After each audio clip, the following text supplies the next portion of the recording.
पंत, बाई साहेबांच्या मर्जी विरुद्ध आम्ही काहीतरी करावं असं आमच्या मनाला कधी वाटलंच नाही.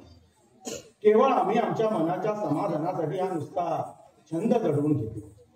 आणि आमच्या अशा या वागण्याने जर घरातल्या लक्ष्मी जर नाराज होत असतील तर ती गोष्ट आम्हाला टाळलीच पाहिजे. परंतु आम्ही तुमच्या नादाला लागलो आणि ही अशी फटकरी मंडळी घरात आणून दिली. पण त्याला काय आता येणार? जाऊन सांगू का त्यांना घासा गुंडून जायला? नको. तुम्ही एक काम करा. तुम्ही तिसऱ्या प्रहरीत चावडीवर हजर राहा.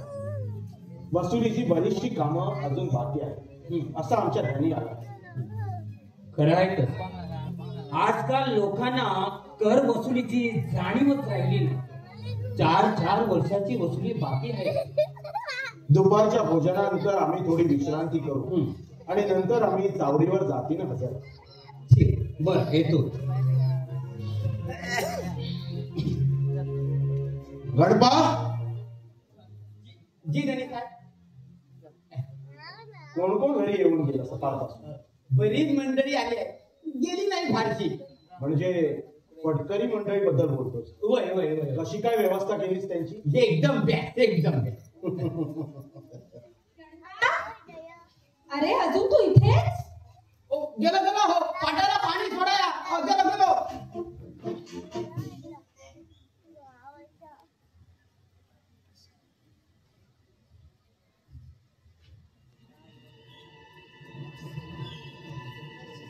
ऐकलं का? तुम्ही काय विचारणार आहात हे आलं आमच्या लक्षात. आम्हाला थोडी तरी कल्पना द्यायची होती का? आम्ही नकार दिला असता. आम्ही ही गोष्ट तुमच्या कानावर घालणारच होतो, परंतु पुण्याहून हिजीब आले. दरबाराची एवढी मोठी कामं अजून बाकी आहेत, फुरसत नाही आम्हाला. आणि तुम्हाला ही गोष्ट कशी सांगावी हाही पेच होता आमच्या समोर. मन स्वच्छ असलं म्हणजे कोणत्याही गोष्टीबद्दल संकोच बाळगायची गरज नसते. नाही पण आपण रुसाल, आपण उगाल, कदाचित आपण अक्का तांडव कराल. मग आता मी काही बोलणार नाही असं कशावरून वाटलं तुम्हाला? पती आणि पत्नी संसार रथाची 2 चाके असतात असं म्हणतात. खरा, पती आणि पत्नी संसार रथाची 2 चाकं आहे ती खरा. परंतु आपला काहीतरी विपर्यास होता. आपला अपमान करायचा आमचा उद्देश नव्हता. तसं कुठं म्हटलं मी?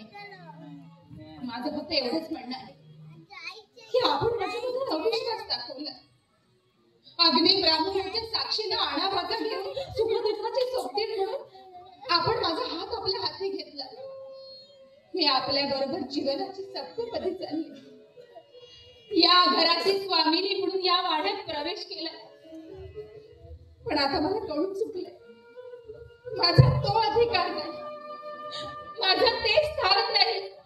मी या घरात कुठेच नाही. तुमचा काहीतरी गैरसमज होत आहे, विपर्यास होत आहे. मी पुन्हा सांगतो, तुमचा अपमान करायचा आमचा खरोखरच हेतू नव्हता. मग आम्हाला न कळवता ही मंडळी घरात कशी आणून ठेवली? तर मग त्या मंडळीला आम्ही निरोप देऊ का? छे, आमंत्रित पाहुण्यांचा अपमान करून घरातून पाठवून देण्याची या घराची परंपरा नाही. प्रतिनिधींचे पाहुणे जिथपर्यंत त्यांना या वाड्यात राहावंसं वाटतील तिथपर्यंत ते राहतील. आज रात्री फड उभा करायचा आम्ही त्यांना शब्द दिला. आपल्या शब्दात माझाही शब्द आहे. अर्थात तुम्ही तो मानलात तर. तुमचं हे ऐकून आमचं मन दुखतच. आमच्यावर विश्वास ठेवा. शाहीर प्रभाकर आणि गंगा यांची कलाप्रेमी रसिकता हे वगळता आमचा दुसरा कोणताही आमच्या मनी भाव नाही आहे तुमच्याकडे. हे कशाला सांगायला हवं? माझा विश्वास आहे तुमच्यावर, पण या विश्वासाला पात्र असं वागणं मात्र तुमच्या हाती आहे, हे विसरू नका.